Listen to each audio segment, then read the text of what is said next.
And what if there has been a search already? What if I find them in my room? But here was his room.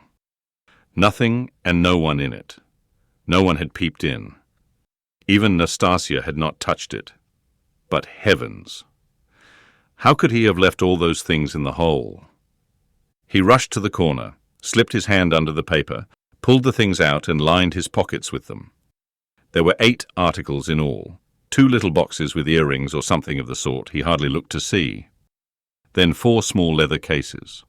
There was a chain too, merely wrapped in newspaper, and something else in newspaper that looked like a decoration. He put them all in the different pockets of his overcoat and the remaining pocket of his trousers, trying to conceal them as much as possible. He took the purse too.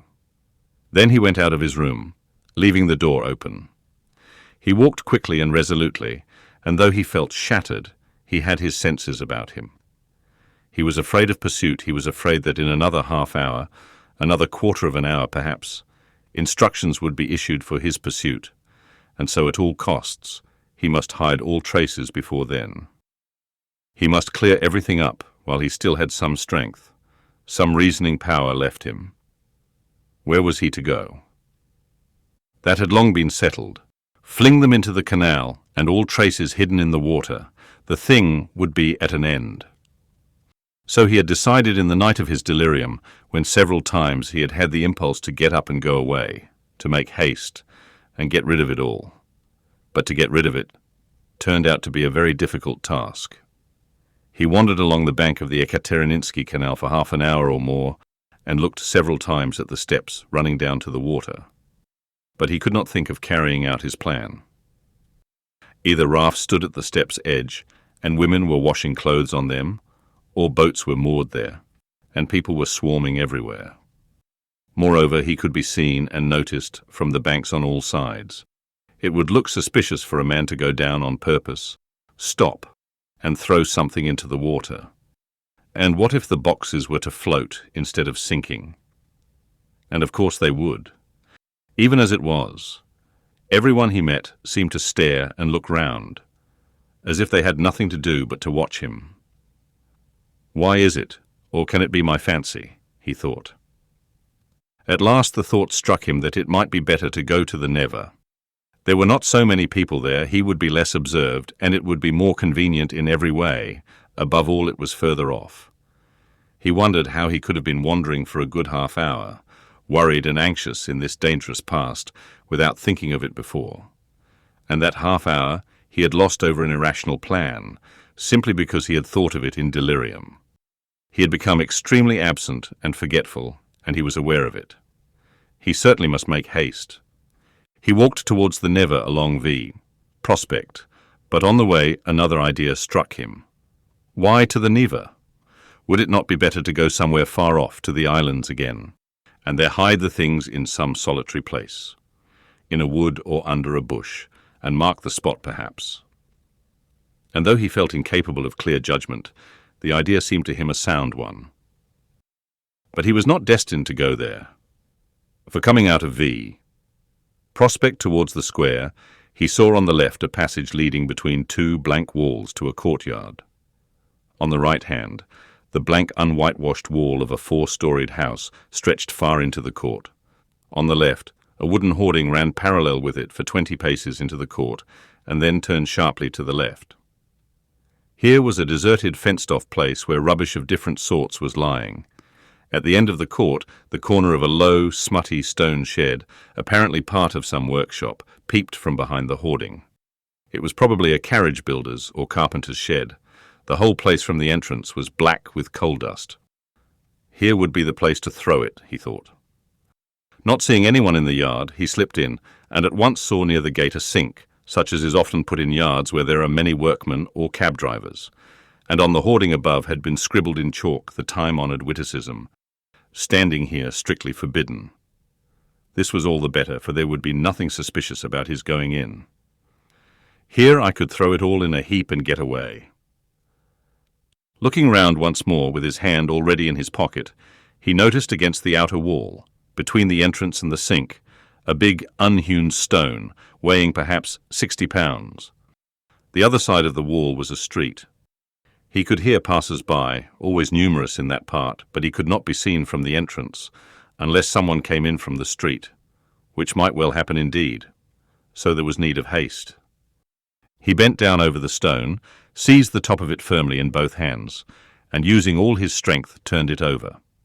Under the stone was a small hollow in the ground, and he immediately emptied his pocket into it. The purse lay at the top, and yet the hollow was not filled up.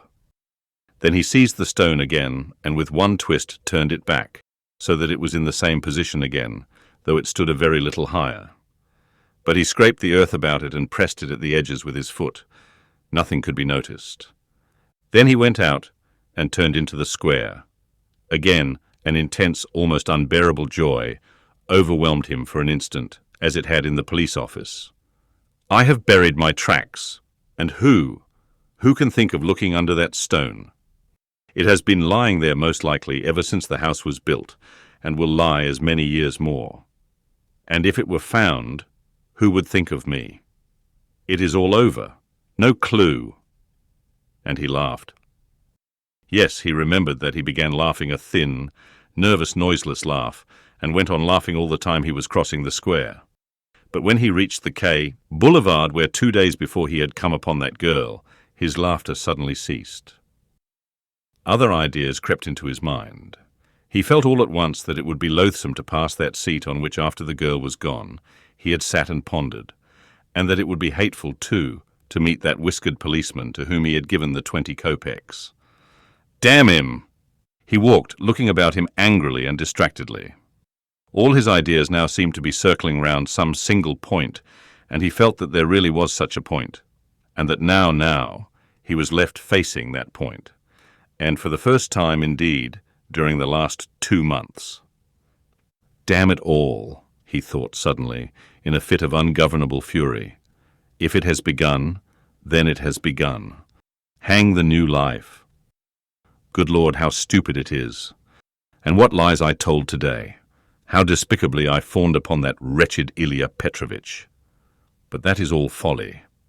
What do I care for them all, and my fawning upon them? It is not that at all. It is not that at all. Suddenly he stopped. A new, utterly unexpected and exceedingly simple question perplexed and bitterly confounded him. If it all has really been done deliberately, and not idiotically, if I really had a certain and definite object, how is it I did not even glance into the purse, and don't know what I had there, for which I have undergone these agonies, and have deliberately undertaken this base, filthy, degrading business? And here I wanted at once to throw into the water the purse together with all the things which I had not seen either. How's that? Yes, that was so. That was all so. Yet he had known it all before, and it was not a new question for him, even when it was decided in the night without hesitation and consideration, as though so it must be, as though it could not possibly be otherwise. Yes, he had known it all and understood it all. It surely had all been settled even yesterday at the moment when he was bending over the box and pulling the jewel cases out of it. Yes, so it was. It is because I am very ill, he decided grimly at last. I have been worrying and fretting myself, and I don't know what I am doing. Yesterday and the day before yesterday and all this time I have been worrying myself. I shall get well, and I shall not worry. But what if I don't get well at all? Good God, how sick I am of it all. He walked on without resting. He had a terrible longing for some distraction, but he did not know what to do, what to attempt. A new, overwhelming sensation was gaining more and more mastery over him every moment. This was an immeasurable, almost physical repulsion for everything surrounding him, an obstinate, malignant feeling of hatred.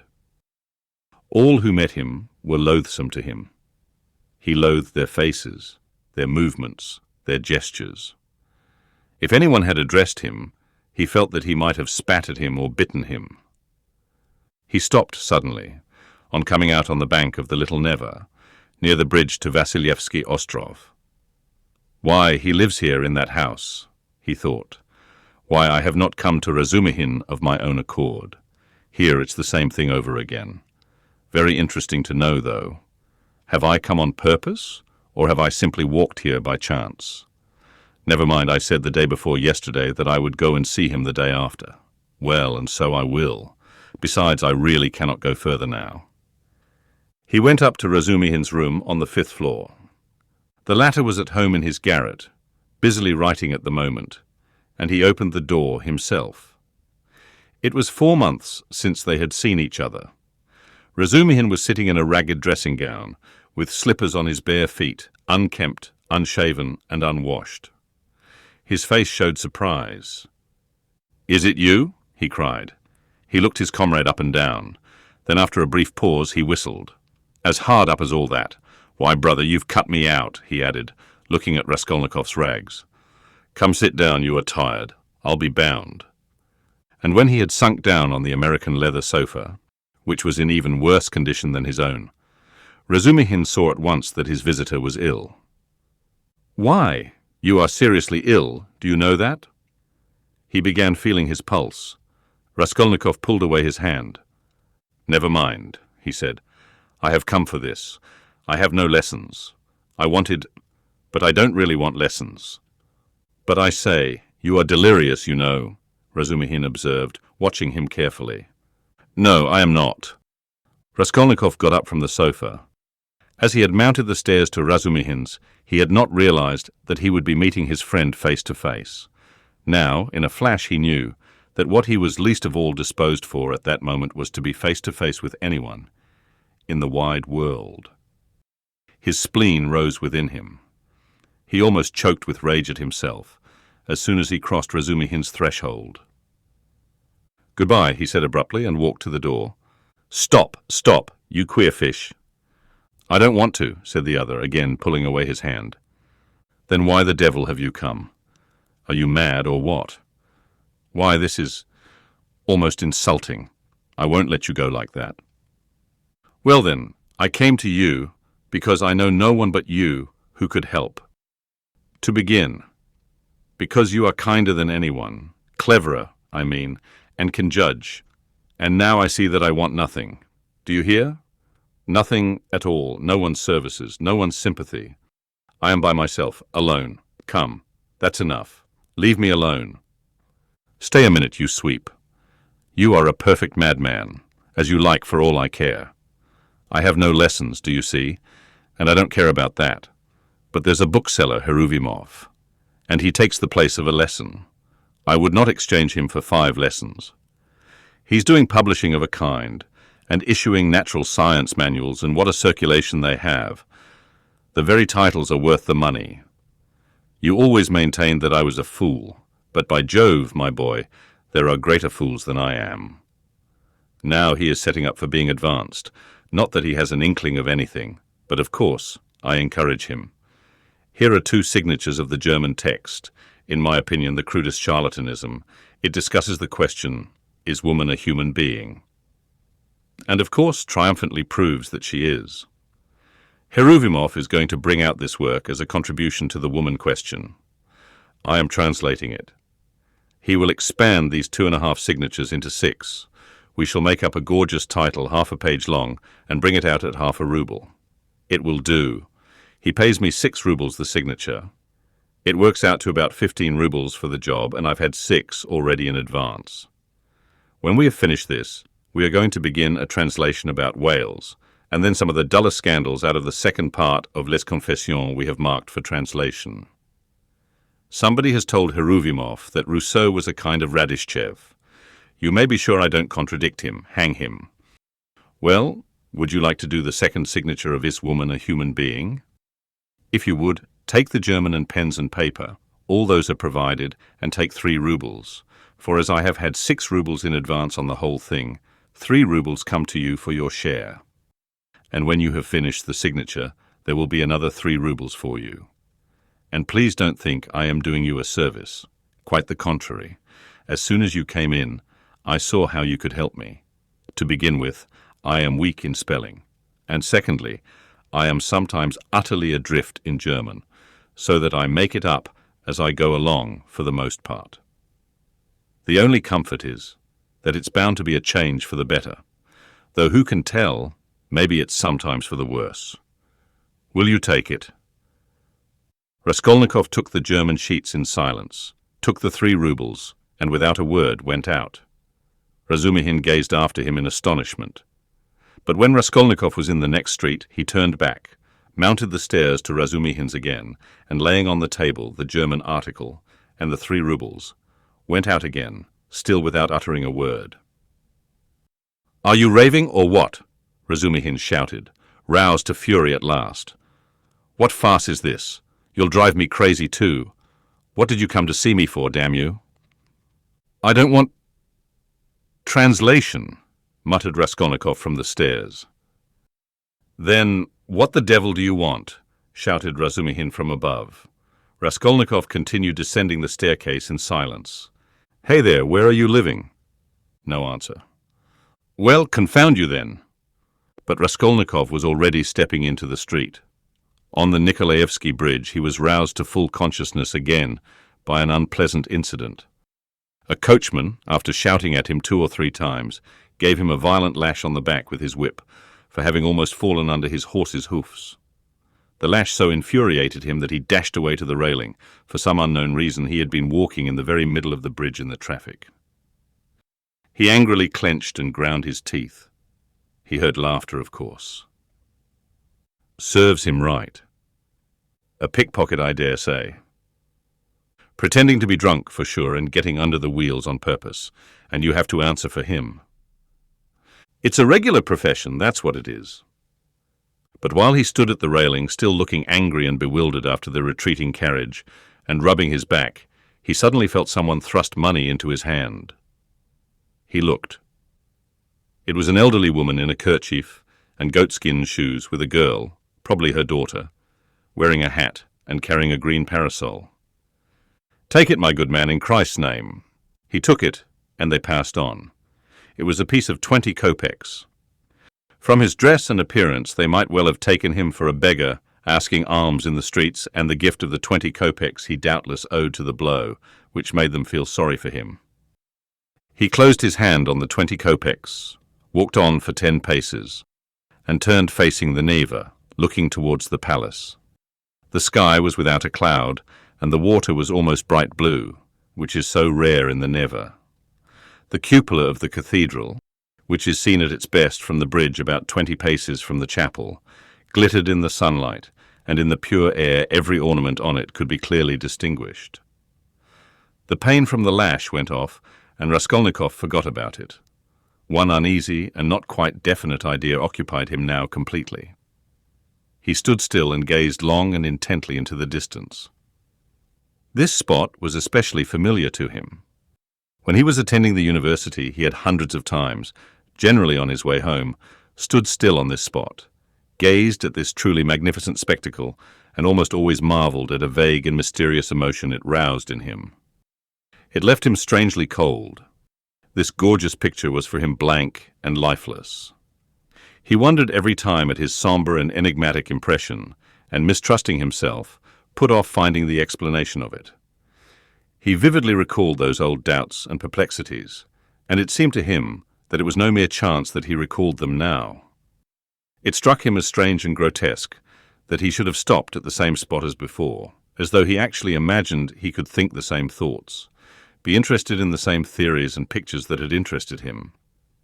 So short a time ago. He felt it almost amusing, and yet it wrung his heart. Deep down, hidden far away out of sight, all that seemed to him now, all his old past, his old thoughts, his old problems and theories, his old impressions and that picture, and himself and all. He felt as though he were flying upwards, and everything were vanishing from his sight. Making an unconscious movement with his hand, he suddenly became aware of the piece of money in his fist. He opened his hand, stared at the coin, and with a sweep of his arm flung it into the water. Then he turned and went home. It seemed to him he had cut himself off from everyone and from everything at that moment. Evening was coming on when he reached home, so that he must have been walking about 6 hours. How and where he came back he did not remember. Undressing and quivering like an overdriven horse, he lay down on the sofa, drew his greatcoat over him, and at once sank into oblivion. It was dusk when he was waked up by a fearful scream. Good God, what a scream! Such unnatural sounds, such howling, wailing, grinding tears, blows and curses he had never heard. He could never have imagined such brutality, such frenzy. In terror, he sat up in bed, almost swooning with agony, but the fighting, wailing and cursing grew louder and louder. And then, to his intense amazement, he caught the voice of his landlady. She was howling, shrieking and wailing, rapidly, hurriedly, incoherently, so that he could not make out what she was talking about.